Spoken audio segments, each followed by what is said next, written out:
नमस्कार बच्चों, LBS school के ऑनलाइन ई लर्निंग प्लेटफॉर्म पर आपका स्वागत है।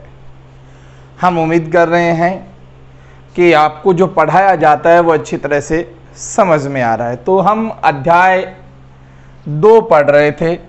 हमने कोलाइड विलयन के बारे में और टिंडल प्रभाव के बारे में पढ़ लिया था। हमारे अध्याय 2 का नाम है क्या हमारे आसपास के पदार्थ शुद्ध हैं? क्या हमारे आस पास के पदार्थ शुद्ध हैं? तो पदार्थों के शुद्धिकरण के बारे में बात कर रहे हैं। तो कोलाइड विलयन अपना कंप्लीट नहीं हुआ है, अभी एक टॉपिक और बाकी है। तो कोलाइडों के गुणधर्म के बारे में भी बात कर लेते हैं कि कोलाइड्स के गुणधर्म क्या क्या होते हैं। कोलाइड के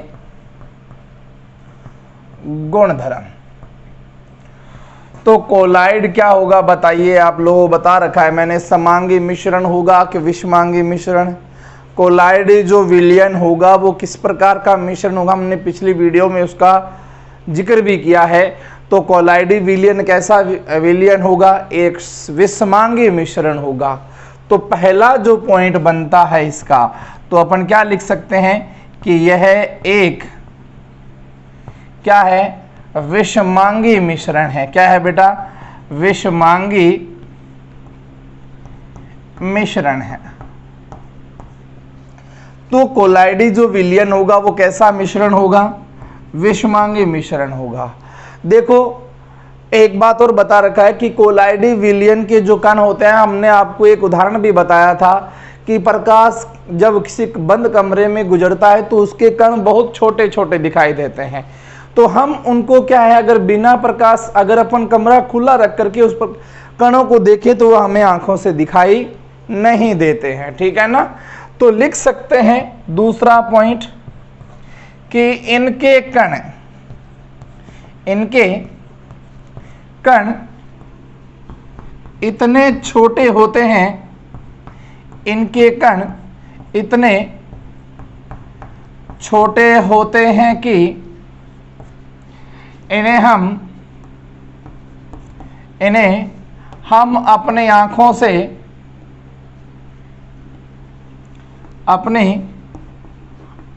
से नहीं देख सकते हैं।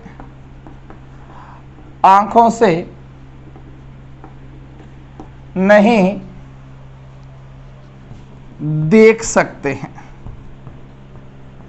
इन्हें हम अपने आंखों से नहीं देख सकते हैं। पता चल गया आपको, उदाहरण भी बता दिया है। तो कोलाइडी विलयन के कण जो होते हैं वो क्या होते हैं? वास्तविक विलयन से क्या होते हैं? वास्तविक जो कण होते हैं उन कणों से क्या होते हैं? बड़े होते हैं। फिर भी ये प्रकाश को क्या करते हैं? फैलाते हैं। सबसे बड़ी बात क्या है कि प्रकाश के कोलाइडी के जो कण हैं वो क्या है? वास्तविक कणों से क्या होते हैं? बड़े होते हैं। वास्तविक कणों से क्या होंगे? बड़े होंगे। फिर भी ये क्या करते हैं? प्रकाश को या टिंडल प्रभाव को क्या करते हैं? प्रदर्शित करते हैं। तो तीसरा पॉइंट क्या लिखना है? कोलाइड्स के कण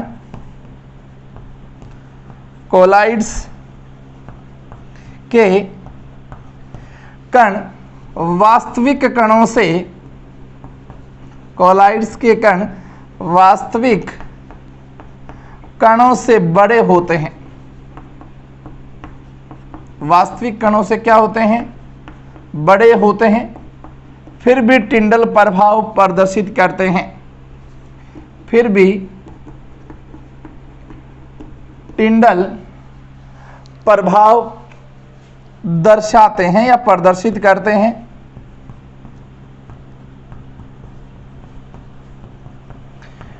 ठीक है। चौथा पॉइंट क्या जाता है? तो जो कोलाइड्स के गुण जो होते हैं वो क्या होंगे? स्थायी होंगे। क्या होंगे? तो क्या लिख सकते हैं कि कोलाइड क्या होता है? स्थायी होता है। कोलाइड क्या होता है बेटा? स्थायी होता है। कोलाइड क्या होता है? स्थायी होता है। क्यों होता है? कि अगर इनको छाने तो इन्हें साधारण छनन विधि के द्वारा पृथक नहीं किया जा सकता। अगर इन कणों को छाने तो इनको क्या है, साधारण छनन विधि के द्वारा पृथक नहीं किया जा सकता। इनकी एक विशेष विधि होती है, वो विधि का नाम क्या है, अपकेंद्रण विधि। क्या होता है, अपकेंद्रण विधि, जो इसी चैप्टर में हम आगे पढ़ने वाले हैं। अपकेंद्रण विधि में आपने देखा होगा कि जब दही होता है, दही से क्या निकाला जाता है, मक्खन, जिसे सामान्य भाषा में चूंटिया भी कहा जाता है, मक्खन निकाला जाता है। तो मक्खन और छाछ को अलग किया जाता है, किससे, दही से। दही को मथ करके उसमें से मक्खन और छाछ को क्या किया जाता है, अलग किया जाता है। तो इस विधि का ये एक सर्वश्रेष्ठ उदाहरण माना जाता है। तो देखो इसका 5वां पॉइंट क्या जाता है कि इसे साधारण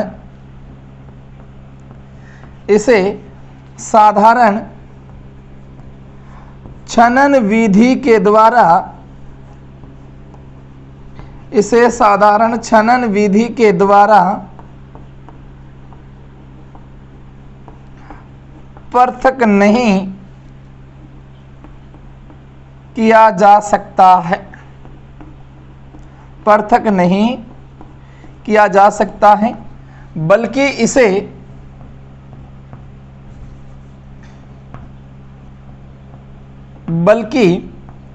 इसे एक विशेष विधि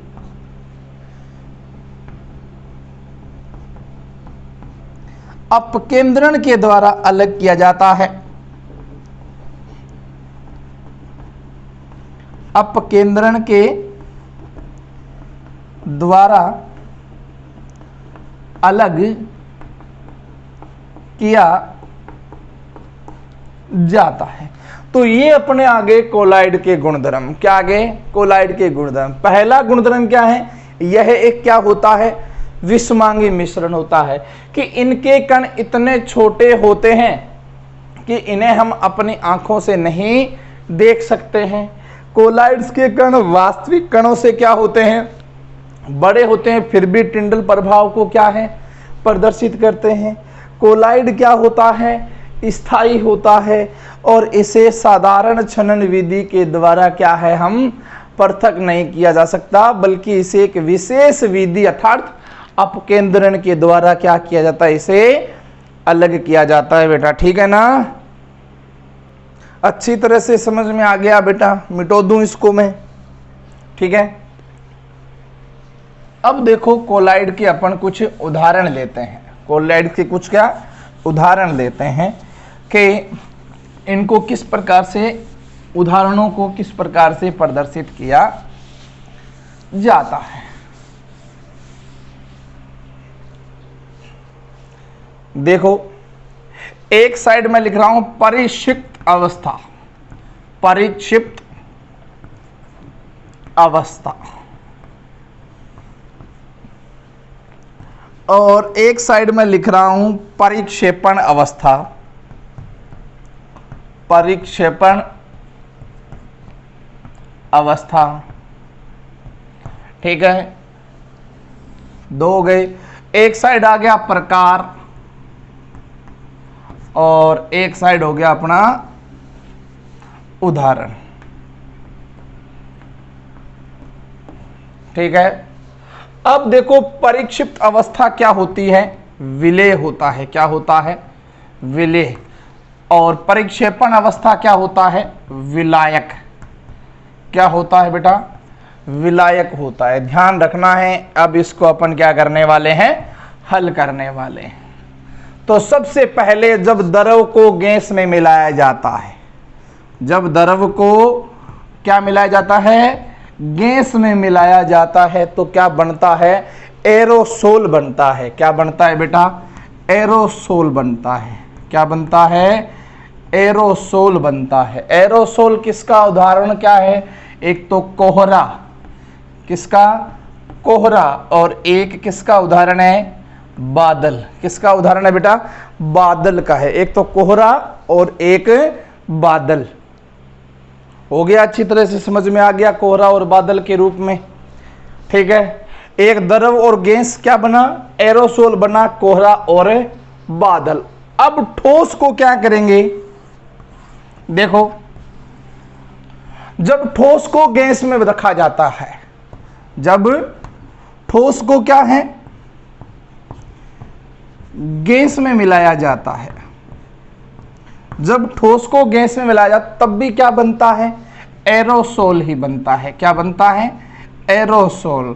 और इसके उदाहरण क्या क्या है अपने पास, धुआं। क्या उदाहरण है इसका, धुआं या स्वचालित वाहनों का रेचन। स्वचालित वाहनों का रेचन बड़ा हो जाएगा इसलिए मैं नहीं लिख रहा हूं, बता देता हूं स्वचालित वाहनों का रेचन क्या होता है।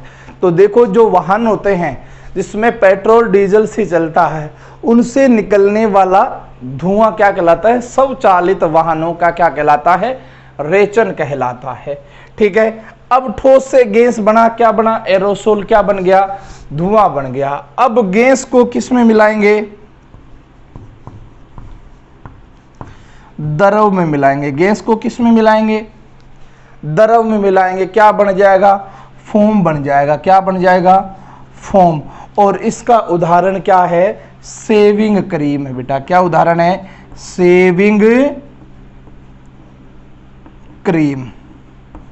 ठीक है, इसका क्या उदाहरण हो जाएगा, सेविंग क्रीम हो जाएगा। ठीक है, अब देखो द्रव को जब द्रव में मिलाया जाता है, द्रव को जब द्रव में मिलाया जाता है तो क्या बनता है, इमल्सन बनता है। क्या बनता है, इमल्सन बनता है। क्या बनता है, इमल्सन।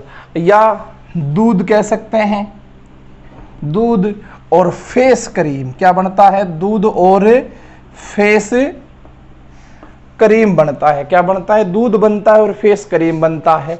अब ठोस को क्या करते हैं, किस में मिलाएंगे, ठोस को द्रव में मिलाएंगे। किस में मिलाएंगे, ठोस को किस में मिलाएंगे बेटा, द्रव में मिलाएंगे। ठोस को किस में मिलाएंगे, द्रव में मिलाएंगे। तो क्या बनता है, सोल बनता है। क्या बनता है, सोल। अर्थ मिल्क ऑफ मैग्नीशिया, या क्या कह सकते हैं, कीचड़। इसका उदाहरण क्या है, मिल्क मैग्नीशिया या मैग्नीशिया मिल्क, मिल्क मैग्नीशिया, या क्या लिख सकते हैं, कीचड़ लिख सकते हैं। क्या लिख सकते हैं, कीचड़। और अभी दोबारा बता देता हूं कि जब द्रव को गैस में मिलाया जाता है तो क्या बनता है, एरोसोल। और भी है, इसको मिटो करके लिखूंगा बेटा, ठीक है ना। जब द्रव है, द्रव को किस में मिलाया जाता है, गैस में मिलाया जाता है तो क्या बनता है, एरोसोल बनता है। क्या बनता है, एरोसोल। एरोसोल के उदाहरण क्या है, एक तो कोहरा है और एक क्या है, बादल है। क्या है, कोहरा और बादल है। ठोस को जब गैस में मिलाया जाता है तो क्या बनता है, एरोसोल बनता है। क्या बनता है, एरोसोल। जिससे उदाहरण एक तो धुआं और दूसरा है स्वचालित वाहनों का रेचन, अर्थात पेट्रोल डीजल से चलने वाले वाहनों का धुआं।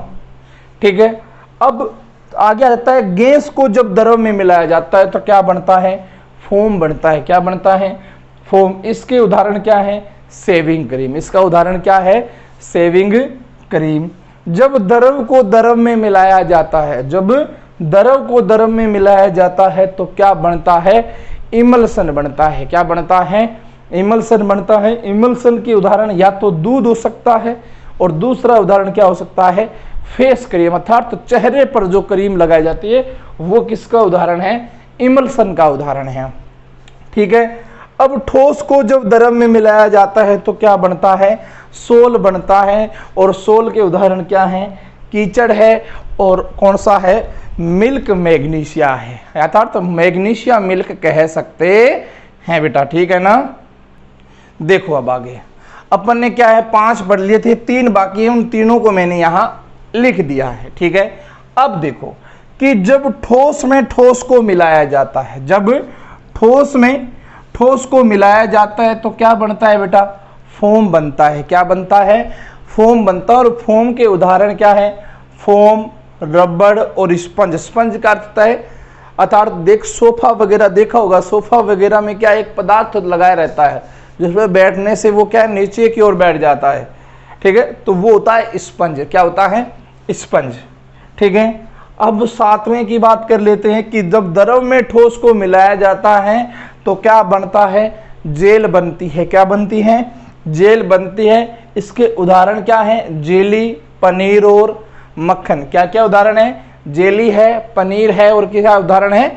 मक्खन है। ठीक है ना। अब देखो ठोस को जब ठोस में मिलाया जाता है तो क्या बनता है? ठोस सोल बनता है। क्या बनता है? ठोस सोल बनता है।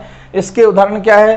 रंगीन रत्न पत्र और दूधिया कांच अर्थात जिनके आर पार तो दिखाई देता है लेकिन स्पष्ट दिखाई नहीं देता है, उस प्रकार के कांच का निर्माण किया जाता है। तो अच्छी तरह से अपन ने इनके उदाहरण कोलाइडी विलियंस के सामान्य उदाहरणों के बारे में पढ़ लिया है कि जब ठोस मिलाएगा फोम बनेगा, रबड़, फोम और स्पंज बन जाएगा।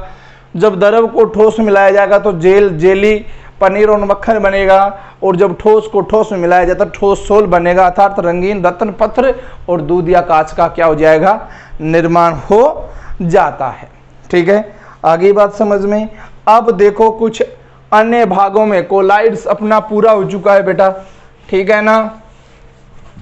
अब कुछ विधियां हैं, कुछ पृथक्करण की विधियां हैं अर्थात मिश्रण के घटक जो होंगे उन मिश्रण के घटकों को हम किस किस प्रकार से अलग करेंगे, उन विधियों के बारे में भी बात कर लेते हैं। देखो मिश्रण के घटकों की बहुत सारी विधियां हैं।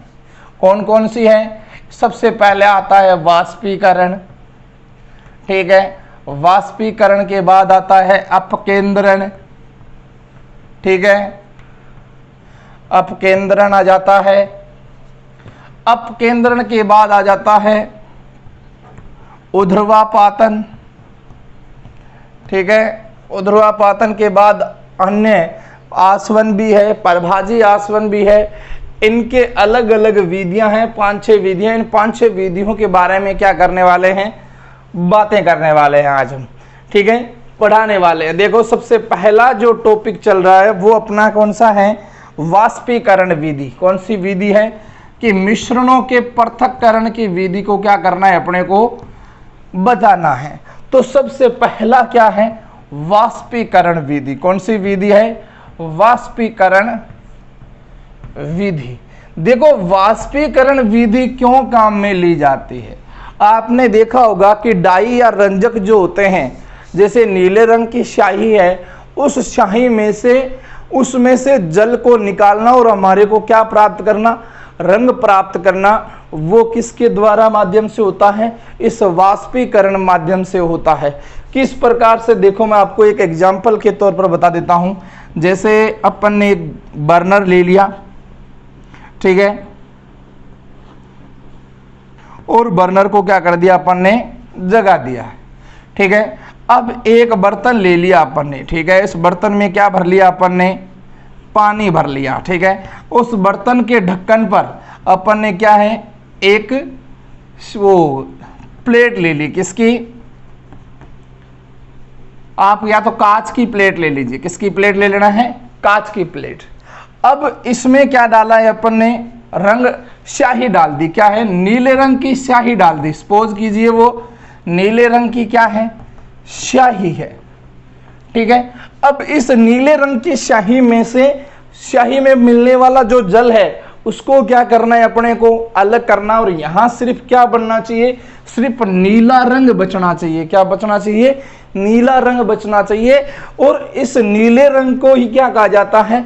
वाष्पीक अर्थात इस जैसे अपने पास नीला रंग प्राप्त होगा तो वो विधि वाष्पीकरण की विधि अपने पास क्या हो जाएगी?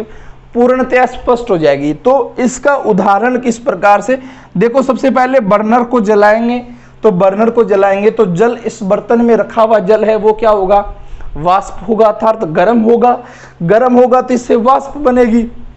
वाष्प बनेगी तो इसमें जो कांच का जो प्लेट है उसमें भी वाष्प जाएगी इसके अंदर। ठीक है, जैसे वाष्प जाएगी तो इसमें स्याही भरी है, इसमें भी स्याही है, तो इसमें जल है, तो जल क्या है? वाष्प बनकर ऊपर की ओर उड़ना शुरू हो जाएगा। वाष्प बनकर ऊपर की ओर उड़ना शुरू हो जाएगा। जैसे ही एक स्थिति ऐसी आएगी जब पानी जो स्याही थी उस स्याही में से पूरा पानी क्या हो जाएगा? बाहर निकल जाएगा और हमारे पास क्या बच जाएगा? एक नीला रंग बच जाएगा। क्या बच जाएगा? एक नीला रंग। अर्थात सभी जितने भी प्रकार के रंग हैं उन रंगों को पृथक करने की विधि कौन सी है? कौन सी है? वाष्पीकरण विधि है। कौन सी विधि है? वाष्पीकरण विधि। अच्छी तरह से समझ में आ गया होगा बेटा, आपको सही तरह से स्पष्ट दिख रहा है, ठीक है ना। तो इस विधि के द्वारा क्या करते हैं अपन, रंग अथवा डाई वाले रंजकों को क्या करते हैं, नीले या लाल काले रंग की स्याही को क्या करते हैं, पृथक करते हैं। क्या करते हैं? पृथक करते हैं। तो कुछ लिख लेता हूं, मैं बता देता हूं आपको कि पृथक्करण वाष्पीकरण विधि क्या होती है।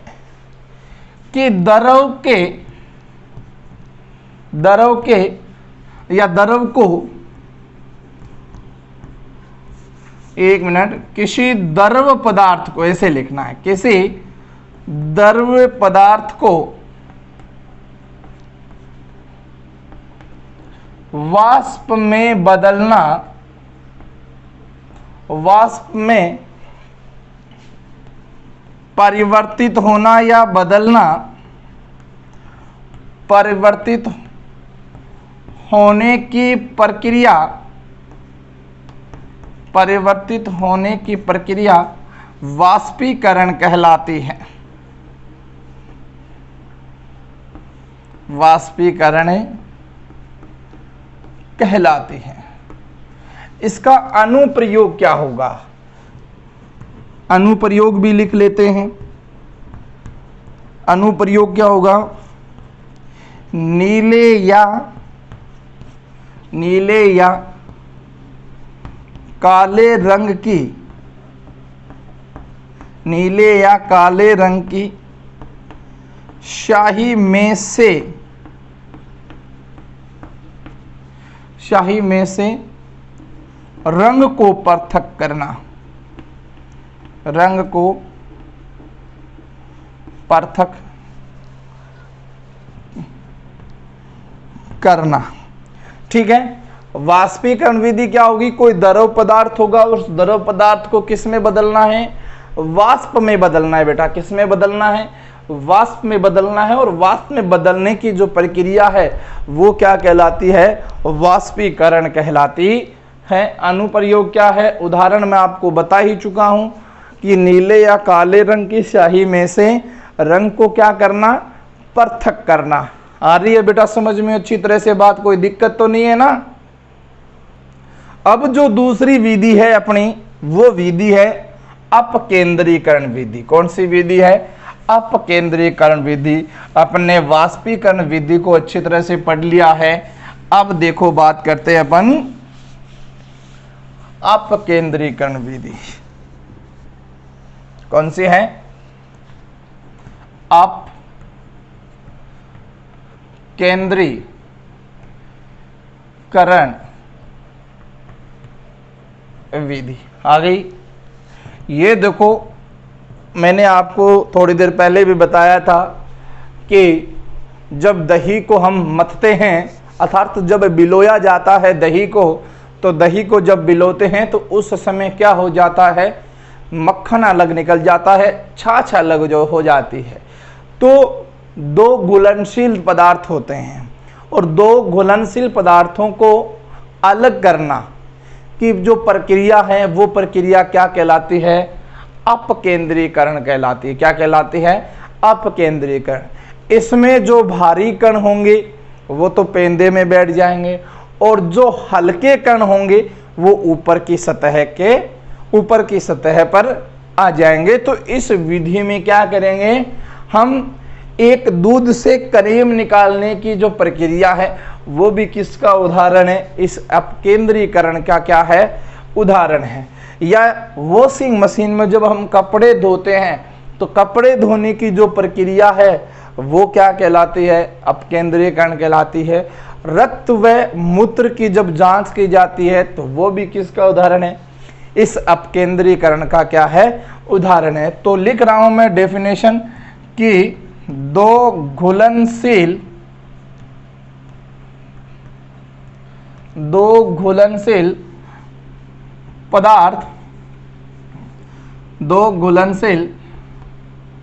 पदार्थ वाले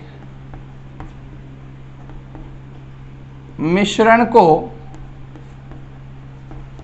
तेजी से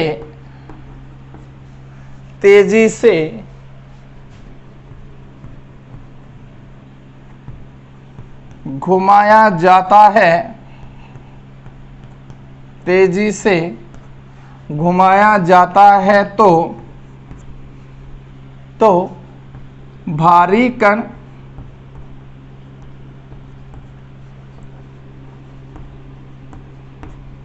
नीचे की सतह पर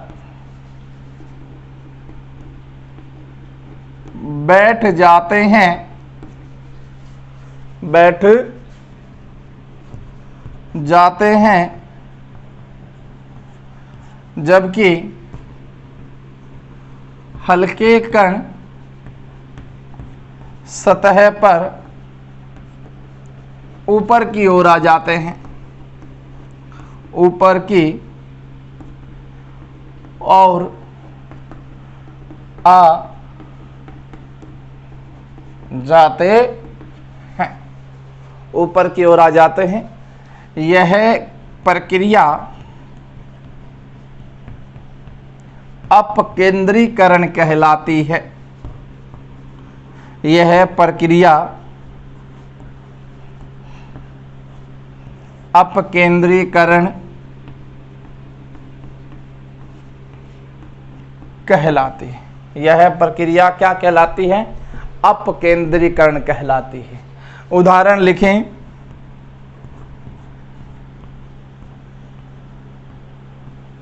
दही से मक्खन व छाछ बनना, दही से मक्खन व छाछ बनना, दूध से क्रीम निकालना, दूध से क्रीम निकालना, वॉशिंग मशीन से कपड़ा धोना, वॉशिंग मशीन से कपड़े धोना, और रक्त व मूत्र की जांच करना, रक्त व मूत्र की क्या करना? जांच करना। ये किसके उदाहरण है? अपने इस अपकेंद्रीकरण विधि के क्या है? उदाहरण है। अच्छी तरह से दिख रहा है बेटा? कोई दिक्कत नहीं है ना? अब देखो, बात करते हैं अपन अपकेंद्रीकरण की विधि का सही तरीके से। देखो, अपकेंद्रीकरण विधि में क्या होगा कि दो घुलनशील पदार्थ होंगे, और दो घुलनशील पदार्थों को क्या है, हम तेजी से घुमाते हैं, बिलोते हैं। आपने देखा है घर में कि जब आपकी दादी माँ या मम्मी जी जब भी आप दही बिलोते हैं तो उसमें से मक्खन और छाछ क्या हो जाता है? अलग हो जाता है। तो वही दो घुलनशील पदार्थों की क्या कर रहे हैं अपन यहाँ बात कर रहे हैं कि दो घुलनशील पदार्थ वाले मिश्रणों को तेजी से घुमाया जाता है तो भारी कण नीचे की सतह पर बैठ जाते हैं। तो जबकि हल्के कण क्या है? सतह पर ऊपर की ओर आ जाते हैं। हमेशा पता होगा कि आपको पता है कि जो भी कण भारी होंगे वो हमेशा कहाँ बैठते हैं?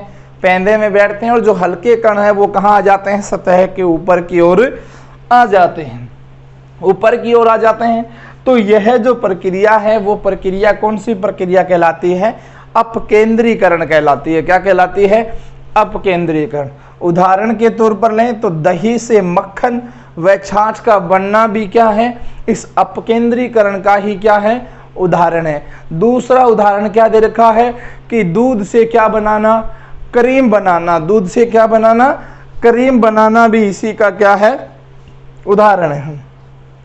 तीसरा उदाहरण क्या दे रखा है? वॉशिंग मशीन से कपड़ा धोना भी इसका उदाहरण है, और रक्त व मूत्र की जांच करना भी इसका क्या है? उदाहरण है। अब बात कर लेता हूं मैं पृथक्करण विधि की। किस विधि की? पृथक्करण विधि की। पृथक्करण विधि में क्या होगा कि दो अघुलनशील पदार्थों को, दो अघुलनशील पदार्थों के मिश्रण को जब शांत अवस्था में छोड़ देते हैं, जब दो, लिखवाऊंगा क्लास में, आपको समझा देता हूं कि हम बात करने वाले हैं नेक्स्ट वीडियो में पृथक्करण विधि का। आज मैं इस टॉपिक को समझा देता हूं कि पृथक्करण विधि क्या होती है। देखो पृथक्करण विधि में क्या होता है कि दो अघुलनशील पदार्थ होते हैं। अघुलनशील पदार्थ के उदाहरण के रूप में अगर अपन जाने तो जल व तेल का मिश्रण भी किसका उदाहरण है, पृथक्करण विधि का उदाहरण ले सकते हैं, ठीक है ना।